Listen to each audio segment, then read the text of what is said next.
जय श्रीमन्नारायण। नम ऊर्जैषेत्रय्याः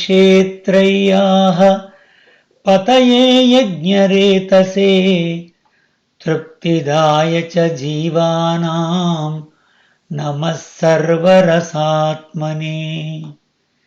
పితృదేవతలకు మరియు దేవతలకు ఆహారము యజ్ఞము చేసిన మానవులకు ఫలము చంద్రుడే.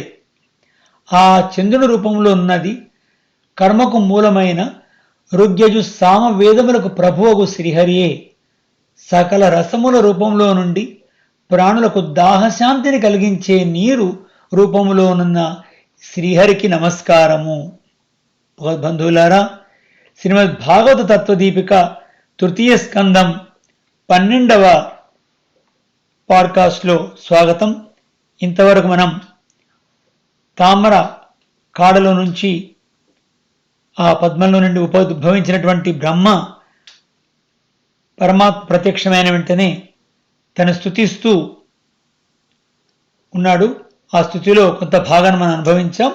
ముందు భాగాన్ని మనం తెలుసుకుందాం.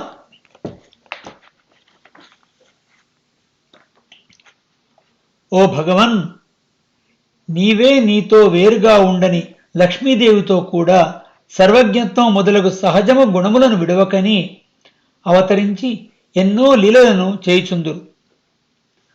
అట్టి లీలలను అనుభవించి ఆనందించడి మనసును నాకు ప్రసాదింపుము. నీ గుణములను నీ కర్మలను అనుభవించుటచే నా పాపములు నన్ను వీడిపోవును. నీ అనుగ్రహముచే నీ అవతారములను గుణములను కర్మలను అనుభవించుచు నీచే నియమింపబడు నీదే అగు జగత్తును నీ ఆజ్ఞచే నీ సేవగా సృజించుచు ఉండునట్లు అనుగ్రహింపు. అనంతము శక్తిగల సర్వేశ్వరా, జలములలో శయనించి ఉన్న నీ నాభి నుండి పరిపూర్ణమగు విజ్ఞానం గల నేను ఆవిర్భవించి తిని నీ శరీరముగా నీ నియమనమునకు లోబడ ఉండేది ఈ జగత్తును విస్తరింపచేయుట నేను చేయదగిన కార్యము. దానికి తగిన జ్ఞానమును ప్రసాదించడి వేదవాణి యొక్క స్మరణము ఉచ్చారణము నాకు సంతతము సాగుగాక. నీవు అపారము కృపగలవాడవు, పురాణ పురుషుడవు.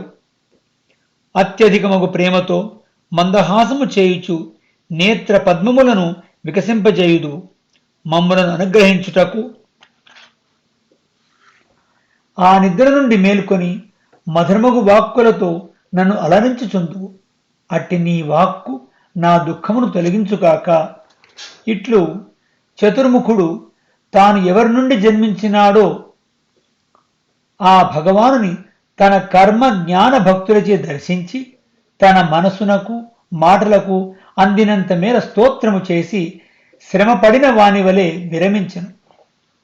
మధుసూదనుడు చతుర్ముఖ బ్రహ్మ యొక్క అభిప్రాయమును ఎరింగి గంభీరమైన వాక్కుతో అతని మోహమును తొలగించుతున్నాడు. ఈ లోకం యొక్క నిర్మాణం ఎట్లు చేయవలనో ఏమి చేయవలనో తెలియక ఖేదము నొందకుము. సృష్టి చేయ ప్రయత్నింపము.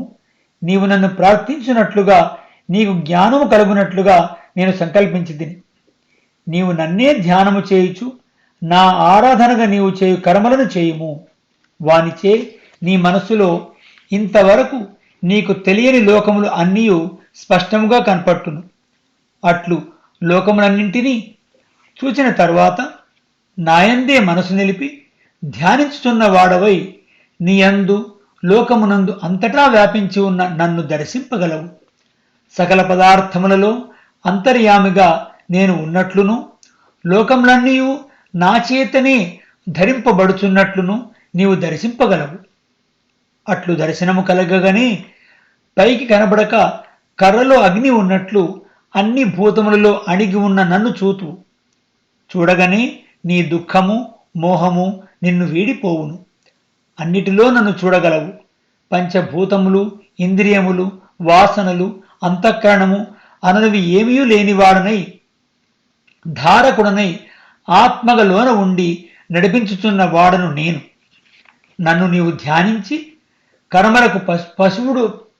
కర్మలకు వశుడవుగాక ఆనందముందదవు. జీవులకు చెందిన అనాది కర్మలను అనుసరించి విచిత్రములకు దేహములను కల్పించి సృష్టి చేయుచుందువు. అట్టి కార్యమునందే ఆసక్తి గలదైనను నీ మనస్సు నా స్వరూప రూప గుణ విభూతుల అనుసంధానము చేయుచునే ఉండును. ఇట్లు సాగునట్లు నేను అనుగ్రహించి తిని. నీవు దేహధారులందరికంటే ముందుగా జన్మించిన వాడవు. నా స్వరూప గుణములను ప్రతిపాదించు వేదరాశిని చూచిన వాడవు. నిన్ను నా అనుగ్రహం వలన రజోగుణము బంధింపదు. నీ మనస్సు నాయందే సంతతము నిలిచి ఉండును. దేహధారులకు భక్తి లేనిచో నన్ను ఎరుంగుట శక్యము కాదు. నేను సత్వరజస్తమస్సులనడి గుణముల సంబంధము లేనివాడను. ప్రకృతి వికారములకు భూతములు నన్ను బంధింపలేవు. సకల విషయములు స్పష్టముగా దర్శించువాడను. విశ్వమంతయు నా చేతనే సృజింపబడుచున్నది, ధరింపబడి సంహరింపబడుచున్నది. నేను సర్వజ్ఞుడను, సత్య సంకల్పుడను. అట్టి వాణినిగా నన్ను నీవు ఎరుంగుదువు. నీవు వసించి ఉన్న తామర పువ్వు యొక్క మూలమును ఎరుంగవలెనని వెతికితివి. అట్లు వెతుకుచున్న నీకు నా రూపమును నేను దర్శింపచేసి తిని. నన్ను దర్శించి నీవు నా కథలను నా మహిమలను చెప్పుచు స్తోత్రము చేసితివి. నీవు నన్ను గూర్చియే తపస్సు చేయుచుందువు. అది అంతయు నా అనుగ్రహం చేతనే కలిగినది. కళ్యాణ గుణములలో పరిపూర్ణుడను, హేయ గుణములు లేనివాడనగు నన్ను నీవు సృష్టి చేయుటకు శక్తి కలగవలనని స్తుతించితివి. అందుచే నేను సంతోషించి తిని. నీకు మంగళమవుగాక. నీవు చేసిన ఈ స్తోత్రముతో ఎవ్వరైనను నన్ను స్తుతించినచో వారు కోరిన కోరికలు అన్నీ నెరవేరినట్లు నేను అనుగ్రహింతును. ఏది చేసినను నాకు ప్రీతి కలిగించుటయే ప్రధానం. యజ్ఞ యాగాదులు చేసినను, తపోయోగ సమాధులు ఆచరించినను నాకు ప్రీతిని కలిగించుటయే ప్రధానమైన ఫలం. నేను ఈ జీవులందరకు లోపల వ్యాపించి ఆత్మనే నియమించుచుందును. వారు ప్రేమించు వస్తువులన్నిటిలో నేను ఉండి నా సంబంధము చేతనే వారికి ఆ వస్తువులు ప్రీతిని కలిగించినవిగా చేయుచుందును. అందుచే నాయందు భక్తి కలిగి నేను ప్రియమైన వాడునుగా భావించుట జన్మకు సార్థకము. జీవులందరకు ఆత్మ అయిన నా చేత ఉపదేశింపబడిన జ్ఞానముతో ఈ జగత్తును, జగత్తునందలి ప్రజలను పూర్వకల్పనలు ఎట్లున్నవో అట్లే మరల సృజింపుము. ప్రళయములో నాయందే చేరి పరుండి ఉన్నవి. ఈ విధముగా ప్రధాన పురుషేశ్వరుడు పద్మనాభుడు జగత్సృష్టి చేయ బ్రహ్మకు జగన్నిర్మాణము చేయి విధానమును తెలియచేసి తన దివ్యమంగళ విగ్రహమును అంతర్ధానమునర్చెను. తరువాత బ్రహ్మ తన ఇంద్రియములను వశపరుచుకున్న వాడై తన శరీరముతో తన మనస్సుతో ఎన్నో విధములుగా సృష్టి చేసినాడు. విదురుడు మరల ప్రశ్నింపగా ఆ విదురుని సంశయములను ఆవిష్కరించిన ప్రశ్నలను మనసులో నిలుపుకొని వానికి సమాధానముగా ఇట్లు మైత్రేయుడు చెబుతున్నాడు. విదురుడు అడిగిన ప్రశ్నల సమాధానంగా మైత్రేయుడు ఇంకా ముందు ఏం చెప్పాడో మనం తర్వాత ఎపిసోడ్లో తెలుసుకుందాం. అస్మద్గురుభ్యో నమః. జై శ్రీమన్నారాయణ.